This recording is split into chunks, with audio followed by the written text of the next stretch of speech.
आगामी लोकसभा चुनाव को महज एक माह बचा हुआ है और ऐसे में अब सत्ताधारी पार्टी बीजेपी ने तैयारियां भी तेज कर दी हैं। तो वहीं विपक्ष में बैठी कांग्रेस ने भी चुनाव अभियान को शुरू कर दिया है और इसी के मद्देनजर पीसीसी अध्यक्ष व बस्तर सांसद दीपक बेज आज जगदलपुर पहुंचे और राजीव भवन में मीडिया से चर्चा करते हुए कहा कि केंद्र सरकार की 10 साल वाली सरकार ने क्या दिया। आज बेरोजगार किसान सब ठगे नजर आ रहे हैं। उन्होंने चर्चा करते हुए भाजपा पर बड़ा आरोप लगाते हुए बड़ा बयान दे दिया और कहा कि इलेक्ट्रॉल बॉन्ड और पीएम केयर फंड में अब तक का सबसे बड़ा घोटाला हुआ है। उन्होंने सुप्रीम कोर्ट को धन्यवाद देते हुए कहा कि इलेक्ट्रॉल बॉन्ड को सुप्रीम कोर्ट ने भी असंवैधानिक बताया है। इस गुप्त चंदे को उजागर भाजपा करना नहीं चाहती है। देश के कई बड़े उद्योगपतियों ने चंदा दिया है और इसके बारे में पूरा देश को जानने का अधिकार क्यों नहीं है और इस चंदे को भाजपा उजागर करना क्यों नहीं चाह रही है।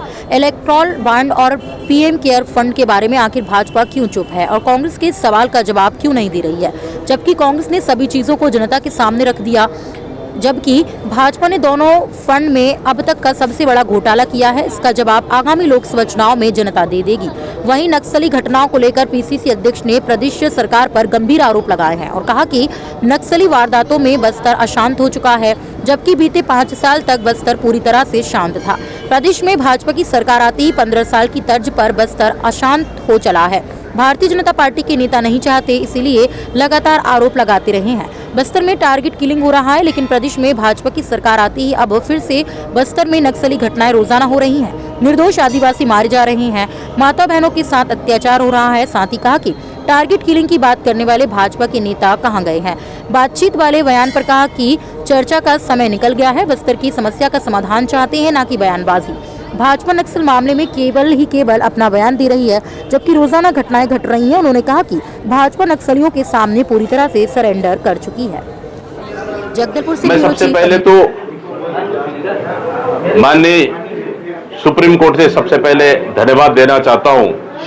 उन्होंने सोची समझी साजिश के तहत केंद्र की भारतीय जनता पार्टी की सरकार ने इलेक्ट्रॉल बॉन्ड को लाया था, उसको असंवैधानिक करार दिया। इसके लिए माननीय उच्च न्यायालय को बहुत बहुत धन्यवाद। इसलिए क्योंकि इलेक्ट्रॉल बॉन्ड देश का सबसे बड़ा चंदा घोटाला है। भारतीय जनता पार्टी नहीं चाहती है कि देश में कौन कौन चंदा देने वाले हैं उसको गुप्त न रखा जाए, बल्कि भारतीय जनता पार्टी चाहती है उसको गुप्त रखा जाए ताकि चंदा देने वालों का नाम न उजागर किया जाए। ये भारतीय जनता पार्टी का इस सबसे बड़ा घोटाला है, जो इलेक्ट्रॉल बॉन्ड के नाम से कई उद्योगपतियों के नाम से लाखों करोड़ रुपए इन्होंने वसूल लिए। इलेक्ट्रॉल बॉन्ड एक चंदा के नाम से देश का सबसे बड़ा घोटाला है, number 1। Number 2, PM care fund. PM care fund को भी कि देश के नागरिकों को जानने का अधिकार नहीं है, सूचना के अधिकार के तहत इनको भी बाहर रखा गया है। क्या ये प्रधानमंत्री जब मुख्यमंत्री थे गुजरात के, उस समय चिल्ला चिल्ला के बोलते थे देश की जनता के हर एक नागरिक को केंद्र सरकार की हर योजनाओं को जानने का अधिकार है। तो आज इलेक्ट्रॉल बॉन्ड और पीएम केयर फंड को देश के हर नागरिक को जानने का अधिकार क्यों नहीं है, मैं पूछना चाहता हूं। पीएम केयर फंड में कितने पैसा आया, कहां से पैसा आया, ये पैसा कहां गया, ये अधिकार देश की जनता को जानने का नहीं है। ये सिर्फ प्रधानमंत्री को ही जानने का अधिकार है। ऐसा देश में कौन सा संविधान, कौन सा कानून बना है, जबकि कांग्रेस ने सूचना के अधिकार के तहत देश की हर कानून, हर योजनाओं को स्पष्ट एक आईना की तरह रखा ताकि उनको हर एक नागरिक को जानने का अधिकार है। लेकिन मोदी सरकार ने सिर्फ अपनी फायदा के लिए, अपनी पार्टी की फायदा के लिए, चंद उद्योगपतियों की फायदा के लिए उन्होंने इलेक्ट्रॉल बॉन्ड और पीएम केयर फंड को इससे दूर रखा गया। ये देश का सबसे बड़ा घोटाला है।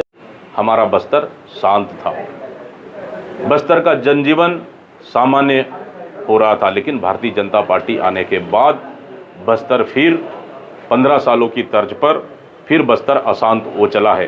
भारतीय जनता पार्टी के नेता नहीं चाहते कि बस्तर शांत हो, इसलिए लगातार आरोप लगाते रहे कि बस्तर में टारगेट किलिंग हो रहा है। हम आज उनसे पूछना चाह रहे हैं, ये घटनाएं हो रही हैं, निर्दोष आदिवासी मारे जा रहे हैं, माता बहनों के साथ अत्याचार हो रही है, क्या ये टारगेटेड है?